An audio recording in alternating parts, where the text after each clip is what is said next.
மதுரை சுரங்க விரிவாக்கம் பண்ணணும், என்ன மீறி எடுத்துட முடியாதுன்னு நீங்க சவாலா விடுறீங்க. அதே விதத்துல அதிமுக வந்து திமுக மேலையும் திமுக வந்து மத்திய அரசு மேலையும் ஒரு குற்றச்சாட்டு வைக்கிறாங்க. இதோடைய உண்மைத்தன்மை தானே என்னன்னு? இது 60 ஆண்டுகளா நடக்கிற கேடுகட்ட கேவலமான நாடகம். அந்த நாடகத்தை எங்க தாத்தா பார்த்து, எங்க அப்பா பார்த்து, எங்க சித்தப்பன் பெரியப்பன் மாமச்செல்லாம் பார்த்து இதாயிடுச்சு. இப்ப நவீன டிஜிட்டல் சினிமா வந்துருச்சு. அதுவும் உள்ளங்கையில உலகம் இருக்குது. அந்த தலைமுறை பிள்ளைகள் நாங்க.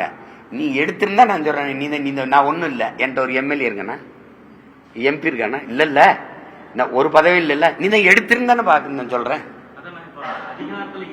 அது நாட சும்மா மாறி மாறி எங்க ஊர்ல எரிஞ்ச கட்சி எரியாத வில்லு பாட்டு, இங்கிட்டு ஒரு அம்மா பாடும், இங்கிட்டு ஒரு பாட்டு பாடும்.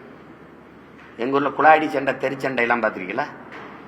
எப்படி போடுவாங்கன்னு நான் சொல்றேன் பாருங்க. நான் வந்து திண்ணையில் உட்காந்து படிச்சுக்கிட்டு இருக்கேம்மா, இந்த ஏத்து விட்டு அத்தையும் இந்த வீட்டு அத்தையும் சண்டை போடுவான்.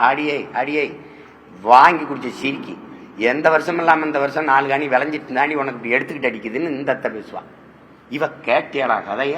நான் தான் சட்டி ஏந்திக்கிட்டு சம்மணத்தை போட்டு வெட்டு வாசல் உட்காந்துருக்கேனா, சம்பா விளைஞ்சி சாஞ்சி கிடக்கு, உம்பார் இல்லாம ஊர்க்குருவிங்க. இவ வீட்டுல நான் போய் சட்டி ஏந்திக்கிட்டு நிக்கிறேன், இவ என்ன வார்த்தை பேசுறா பாத்துங்க. அப்படி சண்டை போடுவாங்க. எது அருமையா இருக்கடான்னு. இந்த தெருச்சண்டை தான் டிஎம்கே ஏடிஎம்கே 60 ஆண்டுகளா போடுது.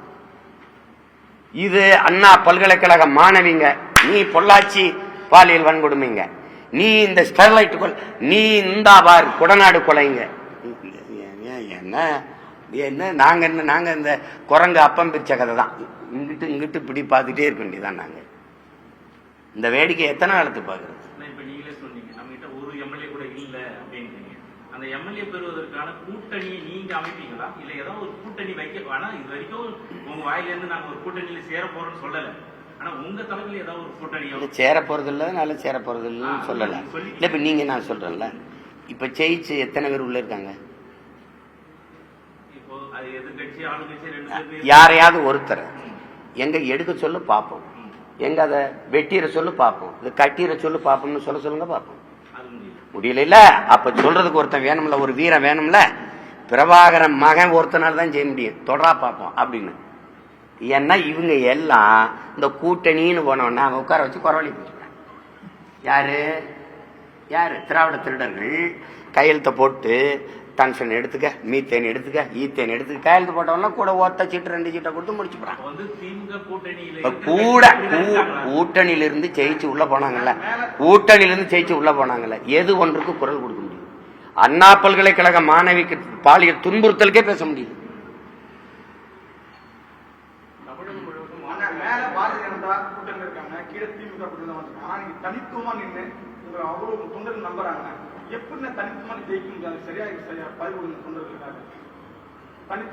உங்களை எல்லாம் நான் வந்து கேட்கிறேன், ஏன் இவ்வளவு அவநம்பிக்கை கொண்டு அலையிறிய இன மக்கள்? இந்தியாவிலே பெரிய கூட்டணி வச்சிருக்கிற ஒரு கட்சி நான் தான். நீங்க என்னை ஆழ்ந்து கவனிங்க. என்ன திமிர்ல நிக்கிறானா, என்னையை பெற்றவர்கள், என் உடன் பிறந்தார்கள், என் இன சொந்தங்கள் வந்து என்னை கைவிட்டு விட மாட்டார்கள் நம்பிக்கை தான்.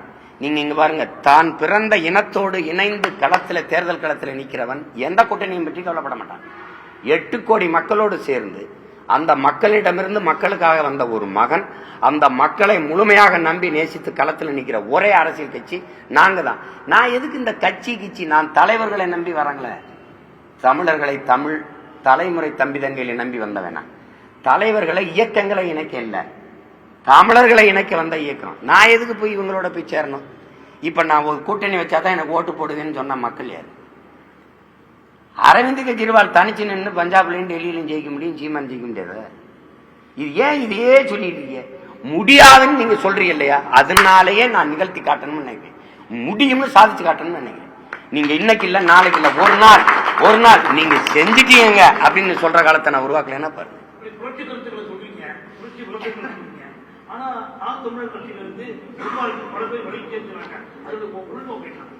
நிர்வாகிகளா இருந்தா விலை இருக்க மாட்டாங்கல்ல. அத மாவட்ட பொறுப்புல இருந்து மாவட்ட பொறுப்புக்கு பொறுப்பா இல்லாதனால நம்ம அனுப்பி வைக்க வேண்டியது அவசியம். உங்களுக்கு புரியுதுன்னு நினைக்கிறேன்.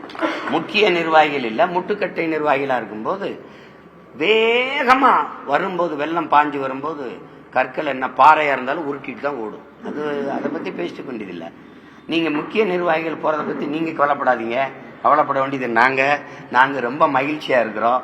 அதனால அது அவசியமில்லாத ஒன்று, அது ஒன்றும் இல்லை. இந்த கட்சியிலிருந்து இவங்கெல்லாம் விலகி போறதுனால ஏதாவது நாட்டுக்கு மக்களுக்கும் பிரச்சனை இருக்கா?